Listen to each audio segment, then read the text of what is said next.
যত দ্রুত সম্ভব সংস্কার শেষে নির্বাচন। ডক্টর ইউনূস দ্রুত সংস্কার কাজ এগিয়ে নিয়ে জাতীয় নির্বাচন আয়োজনের বিষয়ে প্রতিশ্রুতির কথা জানিয়েছেন অন্তর্বর্তী সরকারের প্রধান উপদেষ্টা ডক্টর মুহাম্মদ ইউনূস।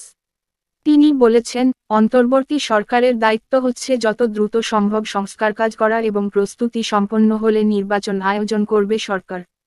তাদের ব্যর্থ হওয়ার সুযোগ নেই বলেও জানিয়েছেন প্রধান উপদেষ্টা।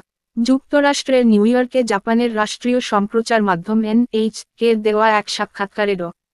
ইউনূস এ কথাগুলো বলেন। জাতিসংঘ সাধারণ পরিষদের অধিবেশনে যোগ দিতে নিউ ইয়র্কে গিয়েছিলেন প্রধান উপদেষ্টা। 4 দিনের যুক্তরাষ্ট্র সফর শেষে আজ রোববার ভোরে দেশে ফিরেছেন তিনি। ছাত্র জনতার অভ্যুত্থানে গত 5 আগস্ট শেখ হাসিনা নেতৃত্বাধীন আওয়ামী লীগ সরকারের পতন ঘটে। এর 3 দিন পর শান্তিতে নোবেলজয়ী ডক্টর ইউনূসের নেতৃত্বে অন্তর্বর্তী সরকার গঠিত হয়। শেখ হাসিনার সরকার উৎখাতে যেসব ছাত্র গুরুত্বপূর্ণ ভূমিকা রেখেছেন তাদের কথা উল্লেখ করে ডক্টর মুহাম্মদ ইউনূস বলেন, বিপ্লবের জন্য তরুণেরা তাদের জীবন উৎসর্গ করেছেন। সরকারের নীতি নির্ধারণে তরুণ প্রজন্মকে যুক্ত করার বিষয়ে নিজের অবস্থানও তুলে ধরেন তিনি।